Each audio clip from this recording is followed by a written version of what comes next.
We don't care. Never mind. No, thank you. All right, I'm sorry. We'll talk.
Hello.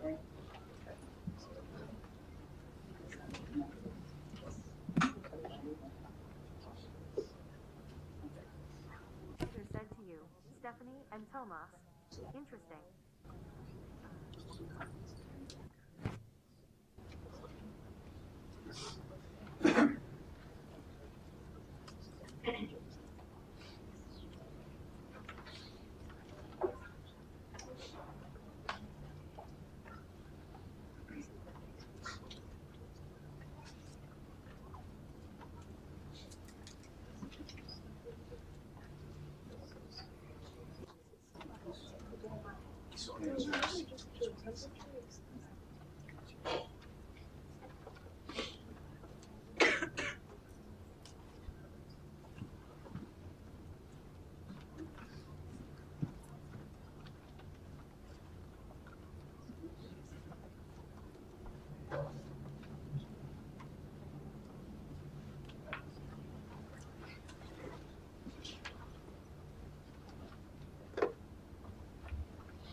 I don't think it's all.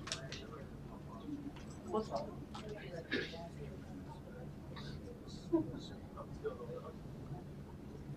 No, I understand. Yeah, me and I.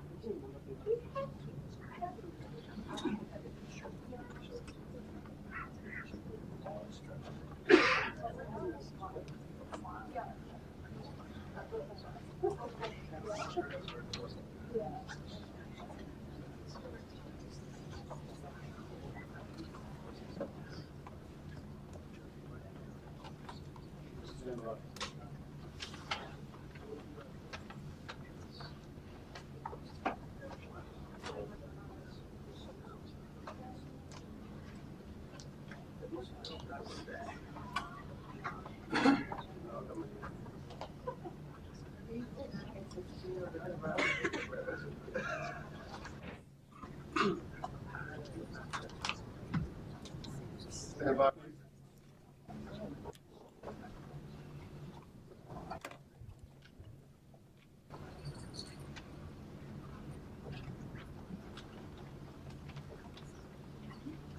Stand by. Roll your open.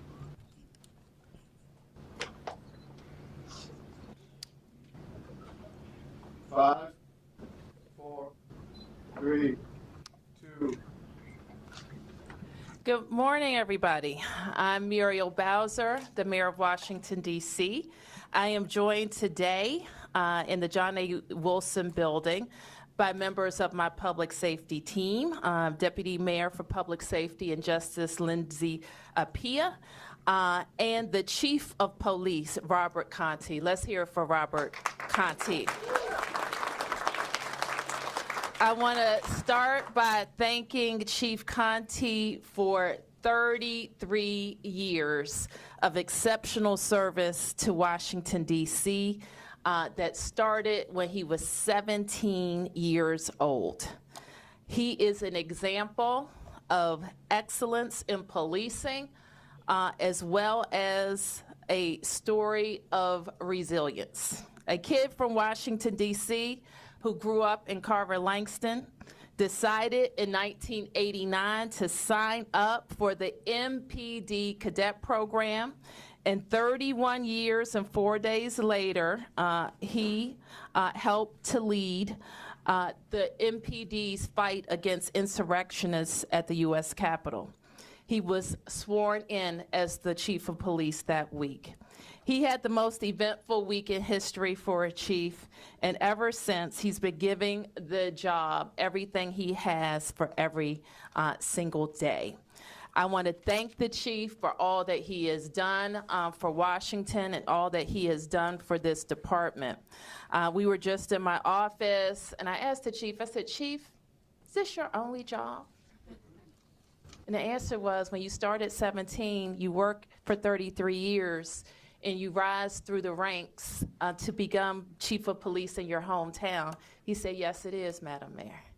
And so now he has earned the great opportunity for himself and his family, if he so chooses, to have a whole another career, giving back not just to Washingtonians, but to our entire nation.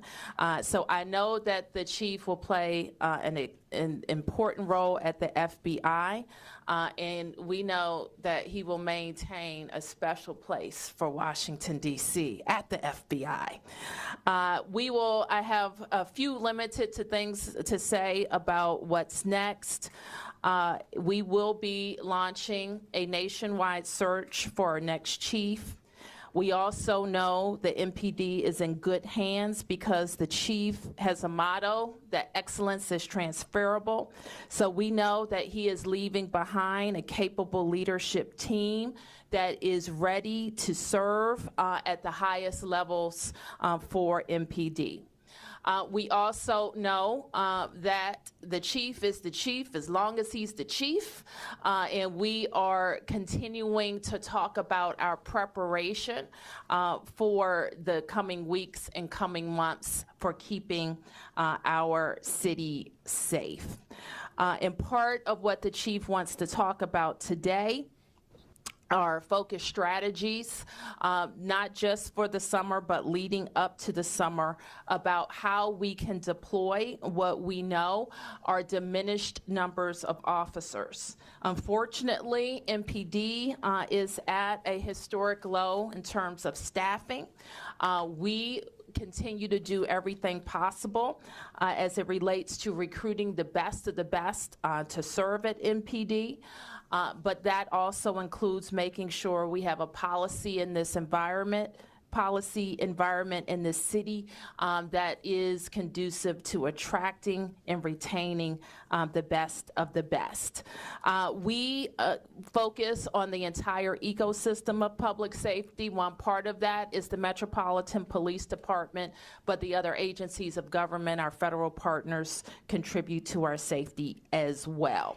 I will host a Public Safety Summit on May 10th among our public safety ecosystem to talk and look very candidly at all parts of that system and ask ourselves, what could we be doing differently to make sure we're keeping our city safe? We also intend to introduce a piece of legislation to the council, having talked to all of our partners about where we think there are gaps in the law that need to be addressed. So now I want to turn to our Chief of Police for his comments on this focused strategy, but also on his tenure at MPD. Chief. Thank you, Madam Mayor. Good morning, and again, thank you, Madam Mayor. MPD is committed to holding people accountable for engaging in violent crimes, but beyond holding people accountable, our officers are problem solvers and are here to help the community. Community engagement is very near and dear to my heart. When I was a young patrol officer back in 1992, in October 1993, as a 3rd District officer, I was named Officer of the Month. Not because of the number of arrests, not because of the number of tickets that were written, but actually because of the way that I engaged community members. That was the thing that brought attention to Robert Contee as a young police officer in the 3rd District to become the 3rd District's Officer of the Month. And when I took over as chief, I set out to focus on 4 pillars as we move MPD into the future: focused law enforcement and intelligence-led policing, impactful community engagement, innovative infrastructure, and an engaged workforce. In addition to the summer crime initiatives that we've done year after year, and we've been certainly focusing on these things, but a year ago we launched our Community Focused Patrol Unit, which are mountain bike officers riding mountain bikes in communities and are directly interacting with community members and solving problems, and have made significant impacts across the city.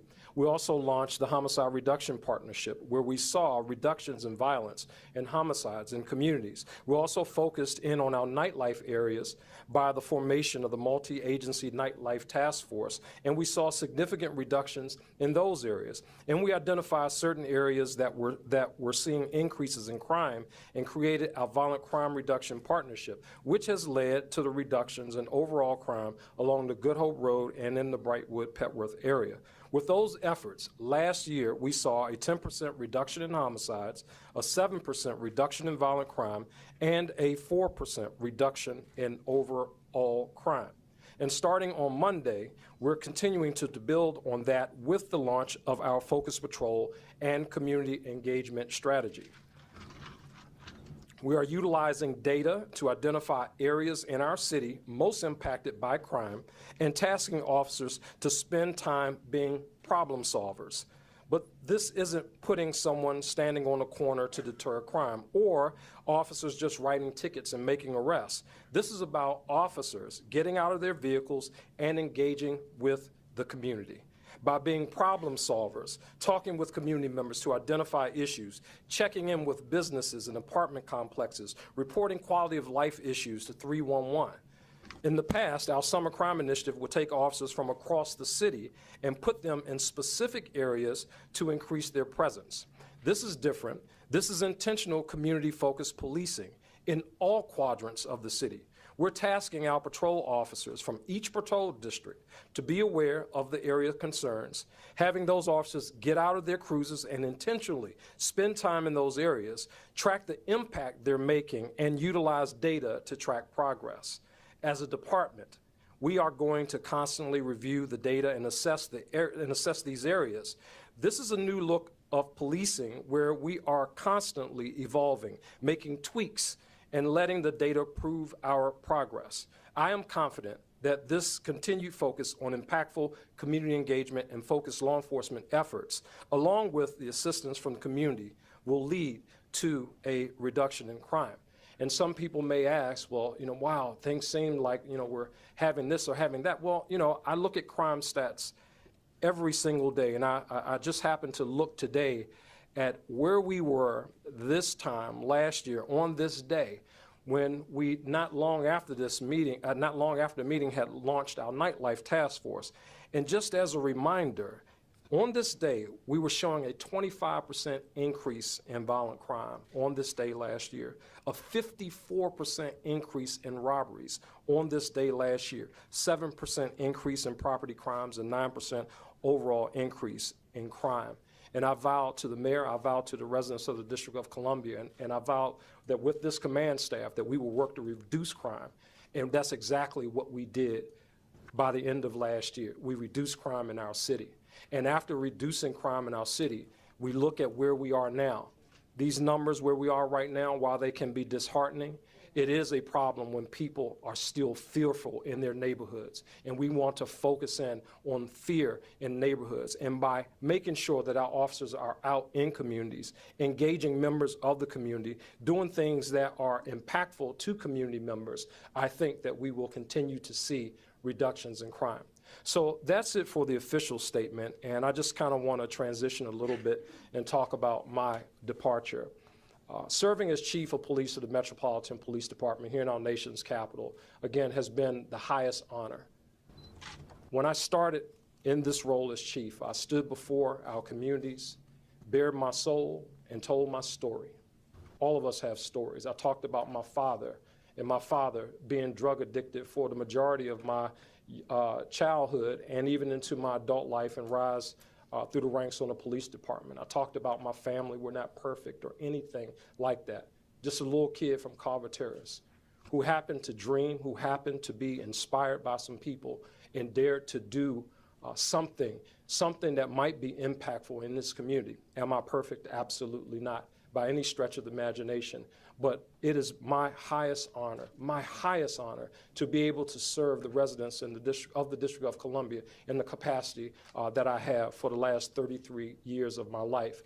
Sacrifices to my family, sacrifices to my extended family, and just personal sacrifices. I saw a news report yesterday, mentioning, that I had some health challenges. That was true at some point.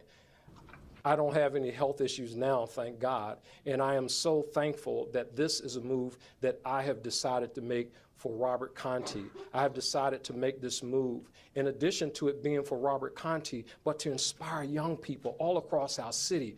A kid from Carver Terrace to rise up to be the chief of police and now an assistant director of the FBI, that's going to inspire some kids. Ask me how I know. I think about how we expanded our police cadet program under my tenure and with the mayor's support, where we have expanded our police program to now have 118 young people, majority of them from Ward 7 and Ward 8. Half of those young women who are now having a paid salary, their tuition is paid for, we're paying for their education, and they have a career in law enforcement, just really in a city that I have so much admiration and respect for. So this next assignment for me, it really goes beyond Robert Contee. It creates opportunities for members of our command staff who have been working equally hard over the years to move into different places as a result of my departure. So I do not leave with bitter feelings towards anyone, towards any entity within our city. I'm very happy that I've been able to push the conversation about the ecosystem that exists here in our nation's capital. And I think that that's something that really needs to be looked at.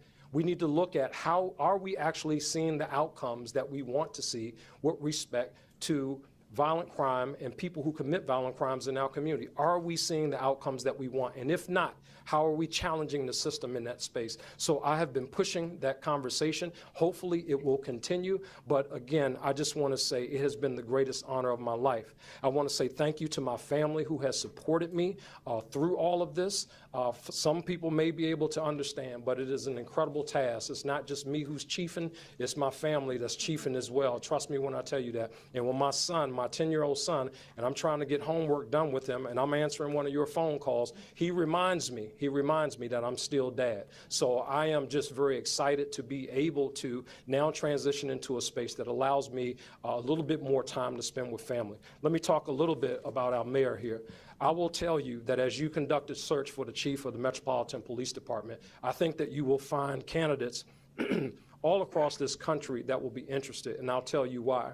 Because this mayor right here has been supportive of her law enforcement agency, and she has been unwavering in that support since day one. So, Madam Mayor, I want to personally thank you for supporting me and supporting the men and women of the Metropolitan Police Department. That does not go unnoticed. And as I shared with you, for those of you who say, oh, this was breaking news yesterday, he just told the mayor drop the bomb at 5 o'clock. We actually talked about this earlier in the week.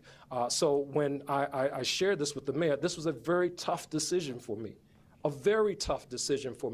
to transition from this city that I love in the capacity that I'm in. But one of the things that I thought about, and really the reason that this next position is very attractive to me, is because of the mission that's associated with it. Being able to connect with and support law enforcement agencies on a national level is something that I'm very interested in. Sure, there are offers from the private sector and all of that kind of stuff that come with this role. but that's not my area of interest. My passion is really to serve communities and to serve the people of the District of Columbia, but now I'll be able to do that again on a national level. So I want to thank you. I want to thank everyone who's gathered here today, and for all the citizens who are watching at home on TV. I appreciate you. Thank you so much for all the text messages, the phone calls, the emails. I haven't got back to everybody, but I do promise that before I transition out of here, that I will certainly return your call, return your text message, return your email, even if it's just 2 words to say thank you. Thanks, Chief. Okay, questions on topic? Yes. A couple of questions. I'll try to keep it concise. Sure. Chief, as far as the community engagement strategy, who within the community did you engage as far as shaping it, and what does engagement between the police and the community look like from the moment they step outside of the car? Yeah, so we're constantly in contact with community members all across the city. All of these leaders that are up here are talking with their community members daily about this. And the one thing I hear people say is we want officers out of cars, and we want to see our police officers. We want to know who those officers are. We don't want them sitting in the car, scrolling on the phone. I mean, those are constant things that I hear. And as we look kind of deeper into the science of this, there are two very well-renowned professors that we're also working with in this space of what is traditional hotspot policing. That is Dr. Lum and Dr. Cooper out of George Mason University. So our strategy really is developed out of those evidence-based practices that demonstrate to us that if our officers are in the areas where they're supposed to be doing the things that they're supposed to be doing for the time that they're supposed to be doing it, we will see increases in crime in those areas. So before we get decreases in crime in those areas, but increase in terms of our engagement with communities. Those are the increases that we're looking for, the engagement increases and the decreases in crime that are associated with it. So I'm hopeful that as a result of this, that people will be able to see it, that people will be able to feel it, but more importantly, we want to evaluate it and make sure that it's evidence-based. So Dr. Lum and Dr. Cooper will be working with the Metropolitan Police Department. Last year, they were working with the 6th District, who saw reductions in crime over in the 6th District. We kind of did this on a smaller scale, but now that we're doing it on a citywide scale, we want to make sure that we have an evaluation process in place every 90 days or so. But if we need to adjust the strategy or move people around, then we want to be able to do that. So I want community members not just see it, but I want them to feel it as well. Follow-up question. Yes, sir. How does it feel seeing it being implemented late into your tenure, seeing as you talked about community engagement before you became chief? So I've been building on community engagement since day one.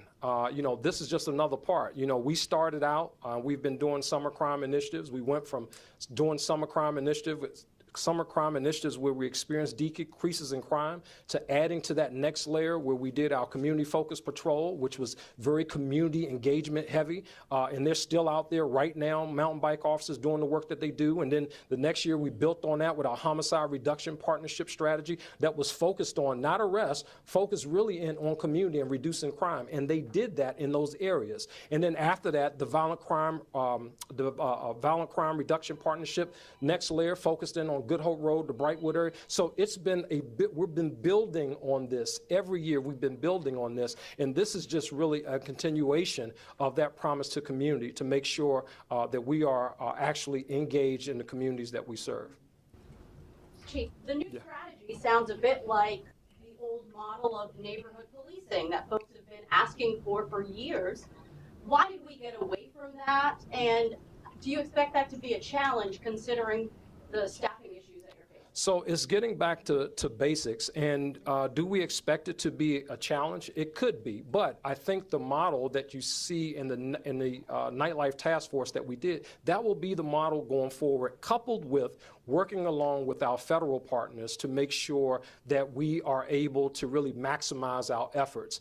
That's the important piece, right? So right now, where we are, it can't just be MPD all by ourselves. It can't just be MPD. If we're going to be successful, we have to be legitimate in the eyes of the community. We have to be able to serve the community. We have to have other partners with us. So in our nightlife task force, as an example, where that's a whole of government approach in the various areas, I think that that's really the way. And if you look at the crime stats, for example, I'm sure you guys will fact check this, but you look at the crime stats from April of last year, all the way through the end of last year, once we stood up the multi-government agency task force, we had historic decreases in crime all across the board. So while, again, numbers are just numbers, it's people behind those numbers. So now we got to focus on making sure that our communities are reassured. We got to make sure that we focus on the individuals that are in the communities, because, you know, what's an acceptable number of carjackings?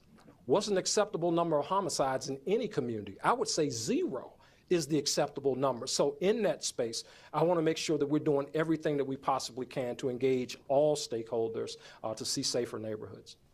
Sam? Chief, so we hear that the average big city police chief is 2 to 5 years.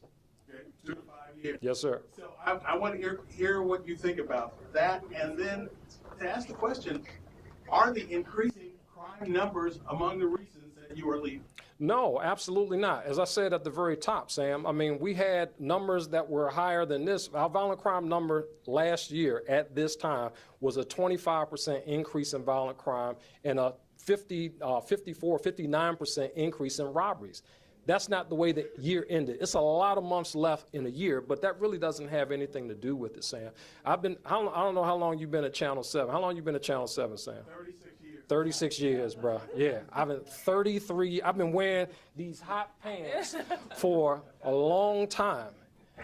And now it's time for me to transition on to another part of my life. I get to, you know, wear a suit every now and again, so I appreciate that as well. But that really has nothing to do with it, man. It's really the mission, the next level for me. I'm thinking again about the kids that are in community who look at Chief Conte, and there are a lot of them that do. As a matter of fact, when I leave here, I got a kid from community that just wanted to come in and just shadow me. Just for an hour, you know, like that means something to these kids. And to be able to elevate to the level where I am here, and then lateral move and elevate to another agency, to the FBI, like that means something to kids who look up to Chief Conte, man. And it says a lot to them. So what better time? I'm not getting any younger. I got probably less years in front of me than I do behind me. But the reality is, man, it's just a wonderful, wonderful opportunity. And as the mayor said, I get to show some special love to the city as well. Mayor? Yes. Can you describe just the loss of Chief Conte, what this means to you, your working relationship with him? I've gotten to know Chief Conte well over the years. One of the great things that I get to do as mayor is tap people to a job, in some cases, that they worked their whole lives for. And so when I can make that offer to someone who I know who has earned it and who is going to be excellent, it means a lot. And I had the opportunity to nominate Robert Contee as chief of police. Now, I'm a DC girl, so I think being mayor of your hometown is the best job you can ever have if you're somebody like me. I think if you're somebody like Robert Contee, being the police chief of your hometown is the best job you can ever have. And so to be a part of his leadership trajectory makes me feel very proud. Having said that, MPD is also a team. It's a team of great men and women who come to work every day, putting their lives on the line with great sacrifice. And one thing we haven't talked about, and the chief hasn't mentioned, is the great toll that this work has on you. This is why our police officers can retire at the age of 50, because this is a job that takes a tremendous toll on their person and their being. And so to have all of that and to have served so well for 33 years, I just told him, and I'm reminded, I think I told Kathy Lanier the same thing a few years back.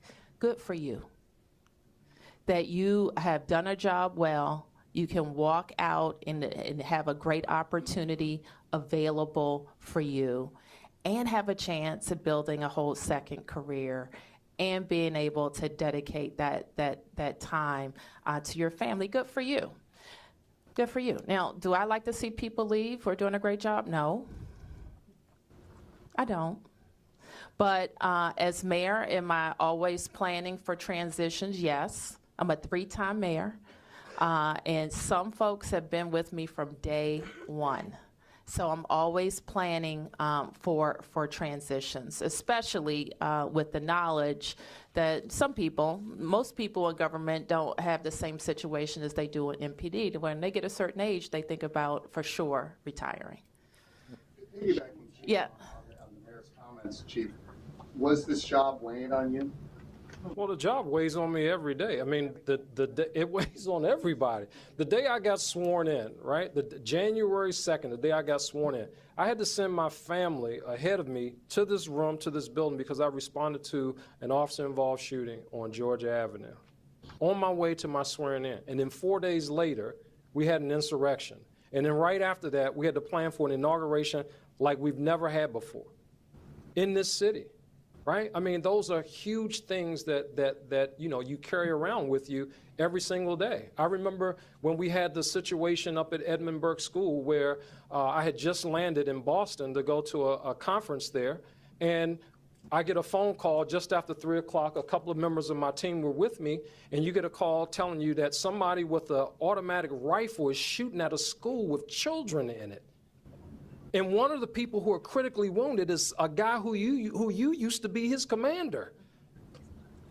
And I turn around, pack my stuff back up in my bag from my hotel room, find a flight to make it back to Washington, D.C., to get here, to be able to walk up to the microphone and say that in all of this time, the suspect has now killed himself, et cetera. I mean, like, those are not average, everyday experiences. And my God, I'll tell you, if I never have to hear another parent who lost their child screams, if I never have to hear that again, I'm okay with that. Because that sound, it pierces my heart, man. It pierces my heart to see some of our young people, where they are right now, in some of the situations that they find themselves involved in gun violence in our city, and how they will recklessly take the life of someone else without thinking twice about it. So the reason that there's an average 2 to 5 year tenure for a major city chief is that you carry the weight of the world, the weight of the city on your shoulders. And I'm okay with that because I'm born and raised here. And anybody in this room from D.C. will tell you, we are some resilient people. Mm-hmm. And I think I've demonstrated that in my tenure. I'm able to leave out of here with my head high and my chest stuck out. You know why? You know why? Because I did everything that I possibly could for my city. Did I get it right every time? No. But I put it all out there. Everything that I could for my city. If one child didn't die because of something that I did, we can never count that number. If some kid don't go out and carjack somebody because of some influence that I had somewhere within this agency, some influence somewhere, some community partners in here that I've had some personal conversations with that kept situations that could have exploded down to a very small minimum level, I've done my job, and I'm proud of the work that I've done. And now I transition to this new space with new opportunities and new challenges ahead of me on a national level, and I'm very happy about that. So the chief also, in his comments, outlines why the job of chief of police for the Metropolitan Police Department, while having a huge amount of responsibility, is also very attractive for law enforcement professionals.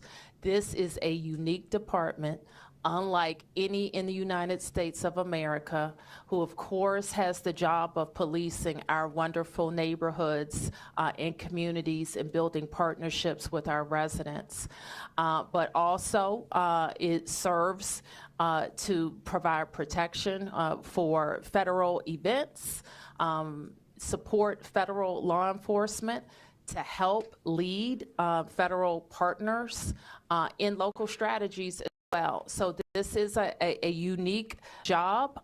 We know if history is any indicator, we will have a lot of interest in this job, and we are looking forward to talking to people who share our values, who want to make sure that Washington, D.C. is safe, who are crime fighters and great leaders.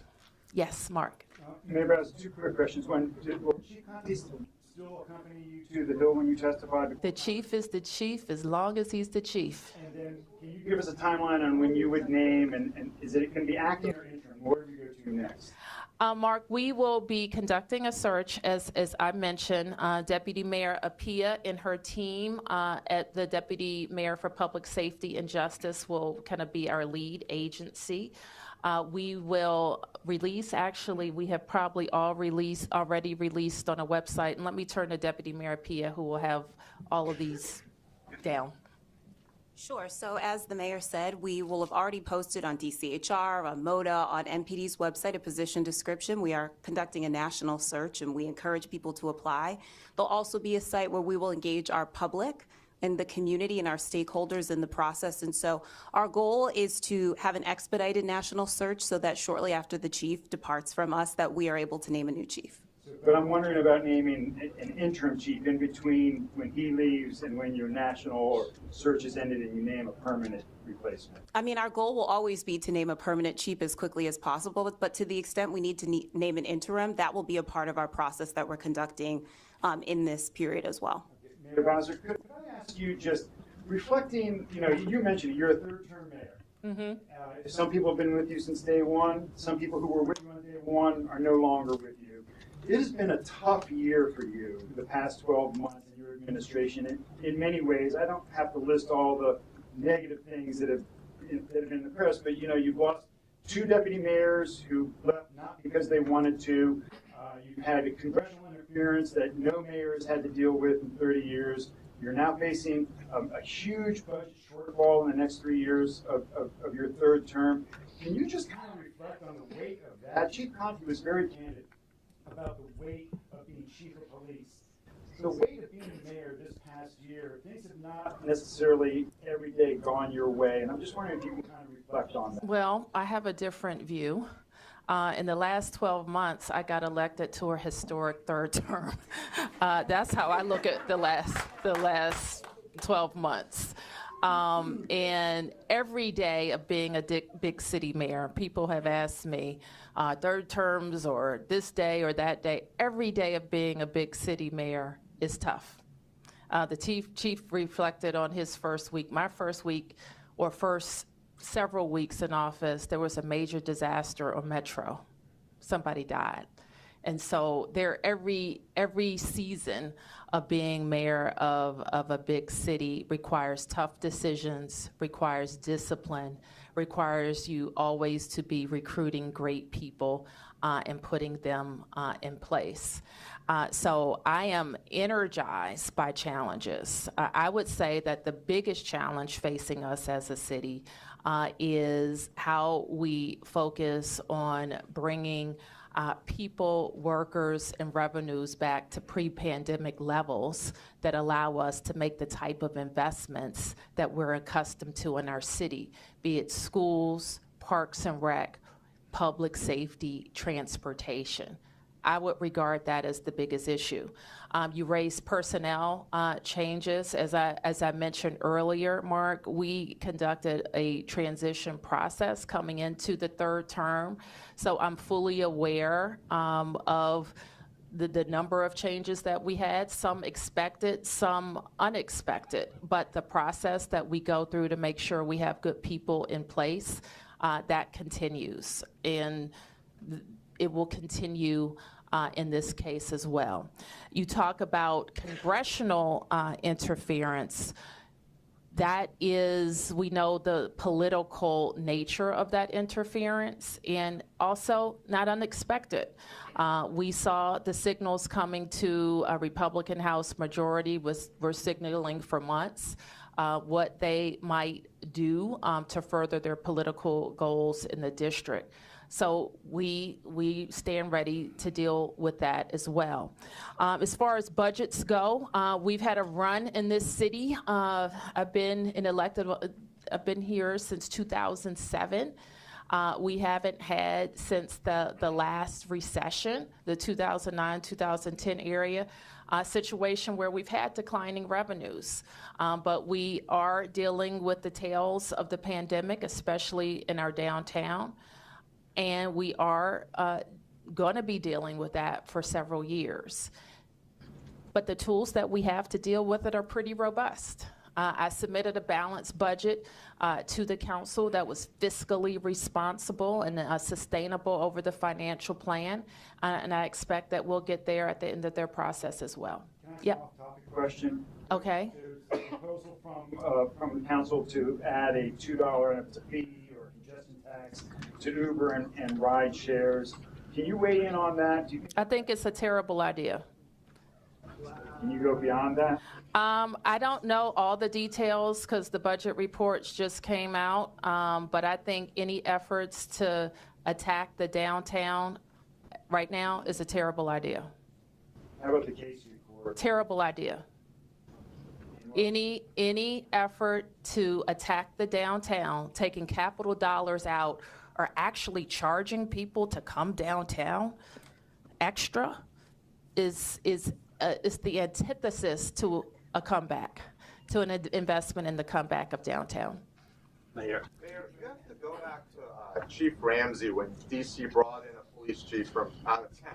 Okay. Is it possible there's talent to tap within the department? Of course there is. Of course there is. How closely will you be looking at that? Very closely. What are the criteria for your next chief, for your national search? We've posted our position description, and I would commend that to your attention. But top of mind, excellent leadership, a commitment to crime fighting, and a commitment to DC values. What about community policing? I mean, That's part of it, obviously. I mean, I'm not talking about every policing strategy, but when I say we want you to be a crime fighter, that's what I mean. I need some water, y'all. I need some water, y'all. I'm walking out to get some water. I'm tired of this bullshit. Yeah, they're all lying. It's all lies. It's all bullshit. Victims. Any other questions? Yes. To the initiative and what does Sure. it look like in the neighborhoods when we don't have, like you're saying, we don't have enough police officers? You're going to see 2 and 2. You're going to see so. How is this going to look for? So we've identified, we look at data, and as we look, excuse me, I'm dealing with some allergy stuff, but we look at data across the city, and we look at areas where there are crime densities, as an example.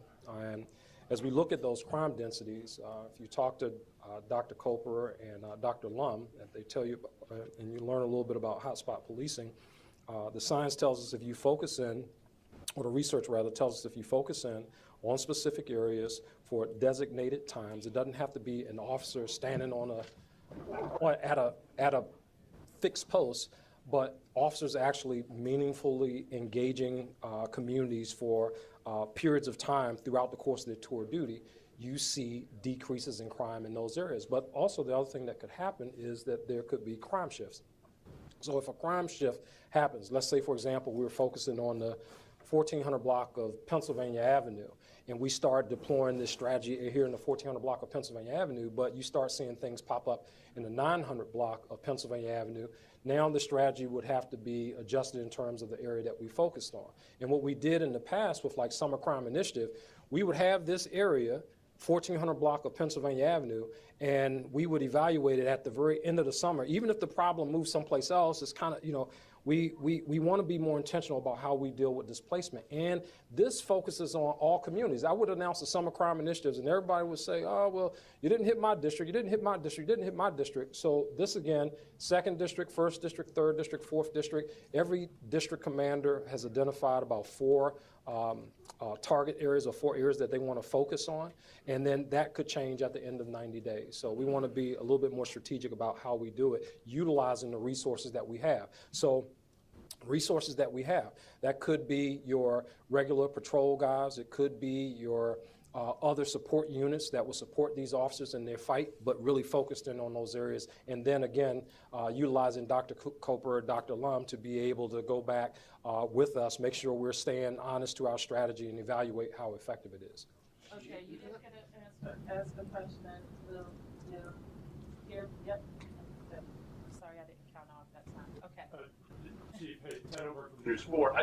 To follow up on this question, Yeah. you described it as back to basics. Yes. Why aren't officers doing that now? And is it an admission that there are just not enough officers and the ones that are here are too busy? So when you think about the number of calls for service, as an example, our officers respond over 500,000 calls for service a year, right? That same amount of officers that I had on January 2nd, 2021 is not what we have now. So the demand is still there for our police officers to be able to come to these spaces. They go from call to call to call. What I'm saying now is that we want to be very intentional about carving out time in their day where they're not running to a call to be able to actually focus in on a community. That's important. Everything is not a priority. Chief Ramsey used to say, if everything is a priority, nothing is a priority, right? So everything is not a priority. Yes, there may be some issue here or issue there, but we have to be intentional about officers being able to get out the cars and engage our community members and focus on other things. If it's graffiti that's out there, there's nothing wrong with that officer sending in a 311 ticket to say, hey, this graffiti needs to be cleaned up. There's nothing wrong with our officers reaching out to our partners at DPW saying, hey, it's a bunch of trash or it's a car here that needs to be towed away. So we want to be more impactful doing things like that as opposed to, right, just being stationary in an area, you know, waiting for a crime to happen or just focusing on, you know, putting handcuffs on somebody. We want to be focused and we want to be intentional about being supportive in our communities. This is not an arrest-based initiative. That's not what this is about. It's really about, and I invite community members as they see their officers out there on their focus patrol, walk with them, point out things that are there so they can report those things as well. Chief, one of the things though. I'm sorry, you weren't in the lineup. Who's next? I'm sorry, but I only got one question. I know, but you've asked two and no. One of the issues. Oh, that's so rude. One of the issues that we saw post George Floyd. We're going to have to. I'm not going to answer your question. Who's next? No, I'm not. Who's next, Lou? You go. You catch your chance. I was just regarding the issue of community engagement policing. Could you say a little bit about how that might help MPD investigate or prevent hate crimes, particularly because, as you may know, the largest number of hate crimes reported recently and continuing are those targeting the LGBT community? So one thing that it very well could do, Lou, is to strengthen that relationship. So in fact, I mean, you could actually see an increase in reporting because people are more comfortable having those conversations with our police officers because it's not just a guy who's on the corner, you know, on his cell phone or going to a call or writing a report. This is actually a guy or person or police officer who gets out of the car, who's engaging them, who they have relationship with. We want to move from, right, in spaces where we may appear to be transactional, we want to move to a space where we're relational with the communities that we serve. Who was next? I'd love to defer to Stephanie, but I'm Okay. You can defer, but then. and I will have one. Yeah. Chief, I want to ask you about the officers who may not be willing to do this. We saw post George Floyd, the summer of racial reckoning, that there was tension between police and the community, and that's one of the reasons why officers were not going out into the community. How are you addressing that? It's not just being able to go out and all of a sudden build trust again. Please. Well, we're not just starting that today. I mean, I'm sure you follow our social media. We're engaging community all over the place. There's a video of me playing a tambourine running around here somewhere. We engage community members all over the place. This is really carving out that time for our officers, being intentional in that space. Our officers engage people. I mean, I'm sure you do too, right?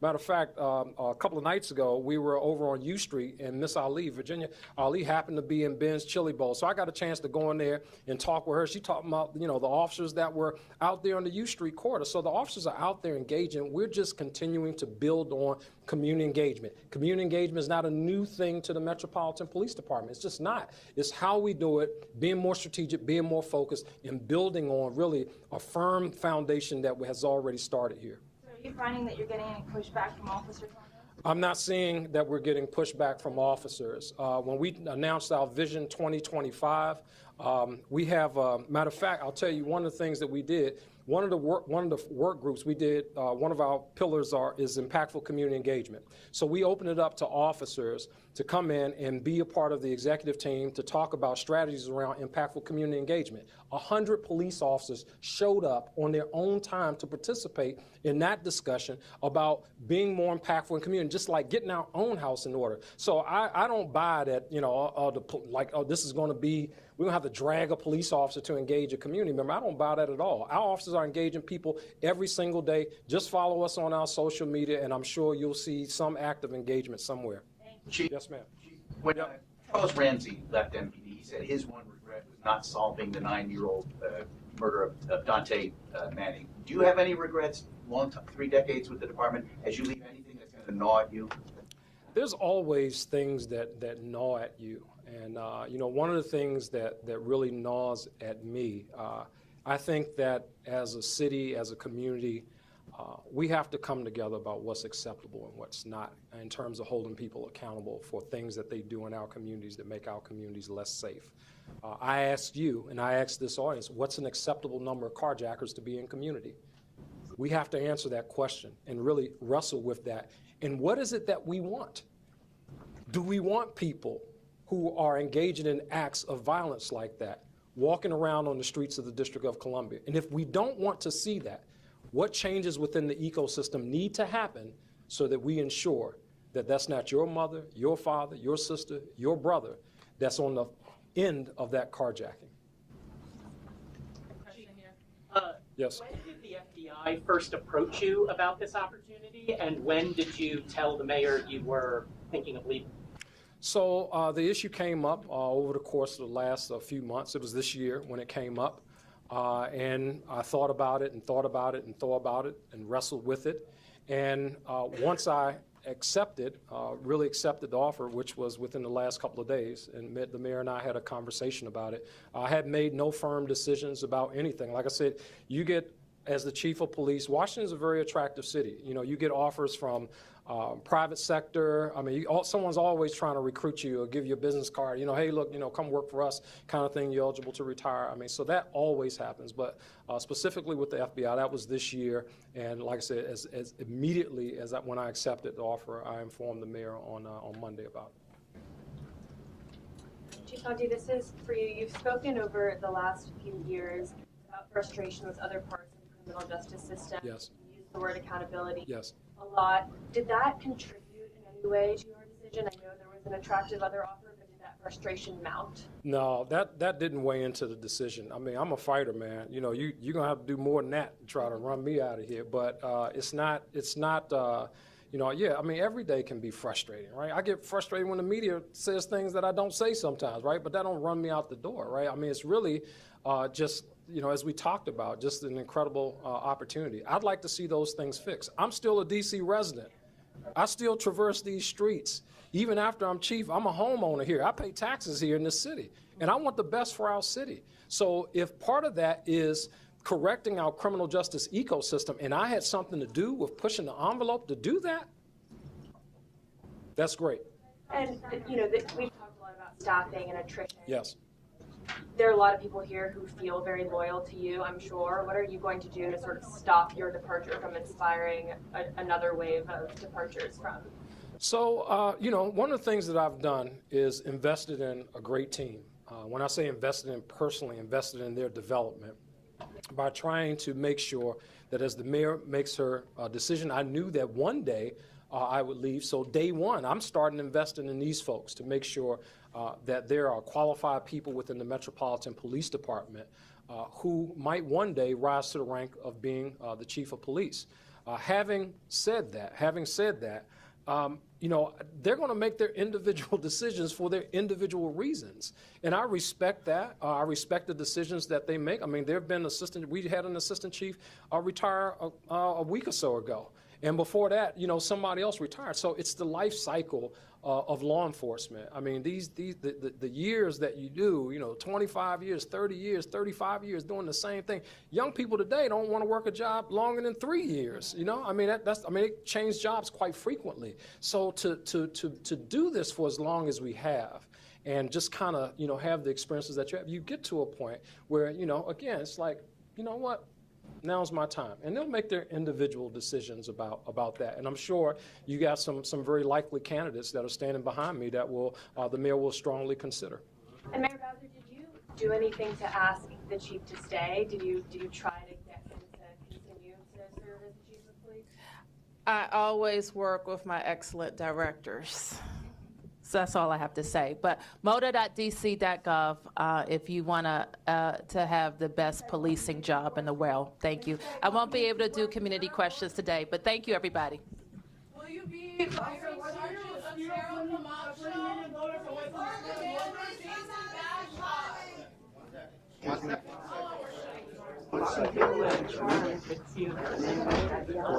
Police gun violence is violence.